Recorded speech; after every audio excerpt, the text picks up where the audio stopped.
A deadly feud is ripping through al-Qaeda's leadership in Syria as the once-feared terror group looks to position itself as a moderate alternative to the disintegrating so-called Islamic State and President Bashar al-Assad's regime forces.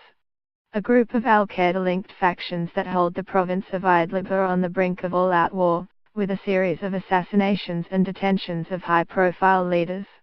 The bloody feud pits hardline foreign fighters loyal to al-Qaeda's leader, Ayman al-Zawahiri, against more moderate Syrian members loyal to Hayat Tahrir al-Sham, HTS, leader Abu Muhammad al-Julay. These fault lines within al-Qaeda date back to the early years of the Syrian conflict when al-Qaeda first emerged in the form of Jabhat al-Usra or the Usra Front. In 2013, the group's most extreme elements broke away to form the core of Islamic State, or ISIS. The Usra Front has since formed and broken alliances, merged and clashed with other extremist groups and twice changed its name. It is now the main force behind HTS, which had been on the ascendant until recently, but the group's current relationship with al-Qaeda is murky. Idlib province is home to thousands of fighters, locals, civilians and tens of thousands of displaced families who have fled the fighting elsewhere. Tensions among Islamic fighters that control the province are at breaking point following a series of assassinations and detentions of high-profile al-Qaeda members over the past month. Several of HTS' most high-ranking leaders have been assassinated under mysterious circumstances.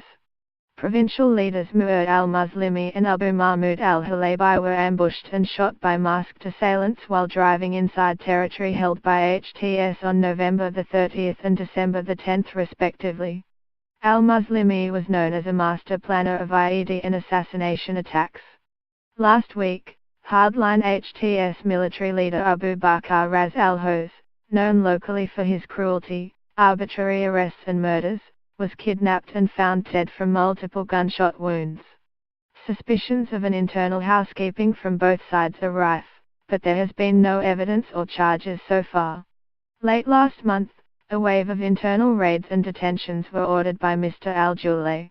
Among those detained were two of al-Qaeda's most esteemed leaders and founding members, Jordanian citizen Sami Oraidit, al-Qaeda's former top religious figure in Syria, and the highly secretive former military commander in southern Syria, Ayyad Tubayzit, also known as Abu Julaybib al-Urjuit, brother-in-law of the late al-Qaeda in Iraq leader, Abu Musab al-Zakawit.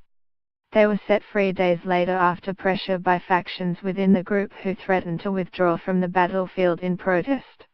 During their detentions, other al-Qaeda officials, including a prominent cleric, went to ask Mr. al-Julay why their comrades were detained. But the men were taken into custody themselves.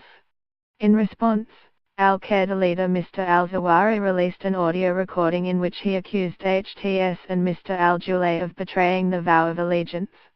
In Syria, al-Qaeda leader Abu Humam al-Shami warned, "The campaign of arrests against our brothers and cadres will not stop us from continuing our struggle against the enemies of God and will open for you a door that you will wish you never opened."